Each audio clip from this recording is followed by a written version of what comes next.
De alguma forma, todos nós conhecemos o futebol e sabemos que o futebol é cruel. O Internacional fez um primeiro tempo muito melhor do que a equipe do Fluminense, mas teve erros capitais. E quando eu digo capitais é porque não foram grande o número de erros que o Internacional cometeu durante a partida, mas os erros que o Inter cometeu acabaram definindo uma história que é triste para a torcida que fez uma linda festa e lotou o estádio Beira-Rio.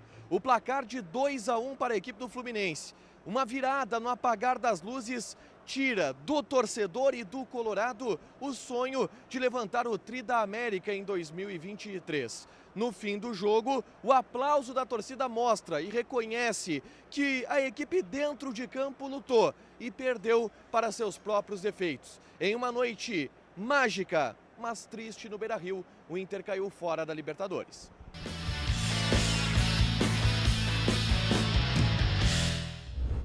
Tudo bem, gente? Obrigado pela participação aqui. Deixa teu like, te inscreve, ativa as notificações. O semblante do torcedor é esse, porque foi uma eliminação cruel, foi uma eliminação no apagar das luzes e uma eliminação que obviamente tira um sonho de todo mundo. Tira um sonho dos jogadores, tira um sonho da comissão técnica, do clube, mas em especial do torcedor que viu se materializar a chance do título, mas principalmente a chance de se garantir na final no estádio do Maracanã, porque o Inter jogou para estar na final do Maracanã.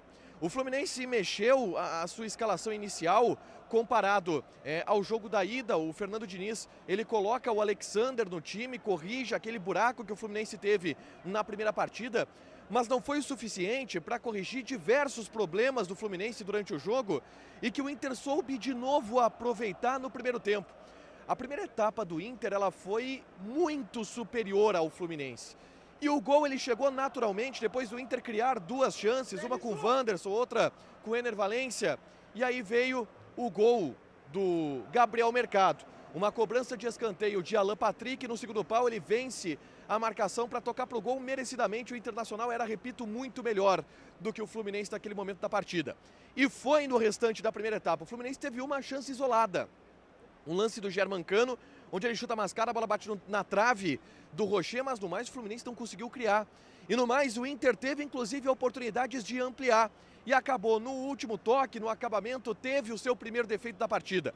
E não ampliou o placar, assim como no Maracanã, quando o jogo estava 2-1 e poderia ter sido 3 ou até 4, no primeiro tempo do Beira-Rio poderia ter sido mais do que 1. E não foi.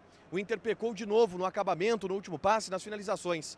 No intervalo, a grande verdade é que com o resultado a seu favor e a superioridade dentro da partida, o Fluminense correu atrás. O Fluminense tem um bom treinador, o Fluminense tem bons jogadores e o Diniz mexeu. Colocou Martinelli em campo, colocou também o John Kennedy em campo e melhorou na partida, cresceu na partida. Primeiro no domínio territorial, o que era até natural de se acontecer. O Fluminense passou a ocupar mais o campo de defesa do Internacional. O Inter marcava ainda de maneira impecável, o Inter não deu grandes chances de finalização para o time do Fluminense, mas se eu fosse dizer aonde o Inter perdeu na perna hoje para o Fluminense. E para mim isso foi claro na reta final da partida, tanto que os gols eles aconteceram depois dos 35 minutos do segundo tempo. O Valencia principalmente, ele sentiu, ele cansou na segunda etapa. E na segunda etapa, o Kudê optou por não tirá-lo. E claramente, assim como o Ener Valencia, outros jogadores acabaram sentindo fisicamente. O Fluminense crescia cada vez mais na partida. E vamos lá, a opção do Kudê, eu até não julgo. Ela deu errada, mas eu não julgo. Ele deixou o Ener Valencia em campo, mesmo depois do Ener Valencia sentir câimbras, pensando, bom, é uma bola que eu preciso que sobre para o Ener Valencia para ele decidir o jogo para mim. E de fato, essas bolas elas sobraram. Também na qualidade do Ener Valencia, que aproveitou contra-ataques, teve uma chance de cabeça. O Valencia teve 3 bolas do jogo.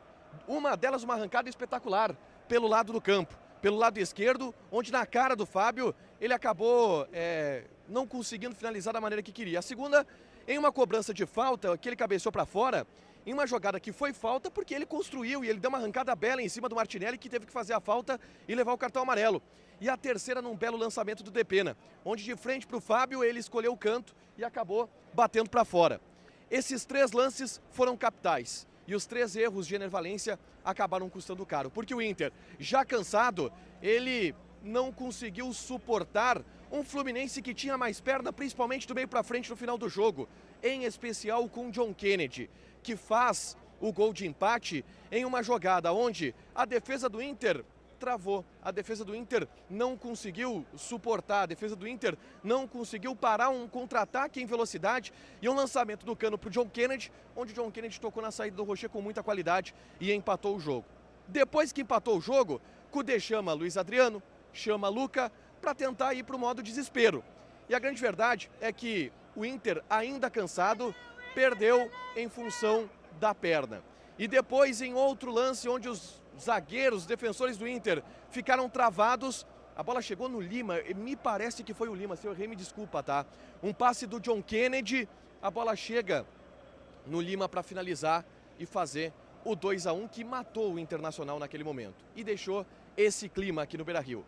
Obviamente o torcedor está chateado, obviamente o torcedor sai daqui triste, porque o título podia acontecer. O título, ou pelo menos a final, esteve na mão do Inter. Mas o Inter, nos pequenos erros, acabou cometendo erros capitais. E vamos lá, o Fluminense é um time pronto para ser campeão da Libertadores. Eu já disse que eu achava o Fluminense um time com cara de campeão e acho que hoje se mostrou isso. Um time que mentalmente conseguiu superar suas adversidades, um time que tem um trabalho muito consolidado do Fernando Diniz e que talvez mereça, talvez mais do que o Inter, conquistar esta Libertadores. Não que o Inter tenha trabalhado mal, e acho que isso foi reconhecido pelo torcedor que aplaudiu o esforço ao final do jogo, mas ficou no meio do caminho. O Inter, com um dos grandes times que teve nos últimos anos, acabou perdendo para o Fluminense em uma noite triste, melancólica e cruel no Beira-Rio. Deixa teu like, te inscreve, ativa as notificações que vai ter mais conteúdo aqui no canal. Beijo!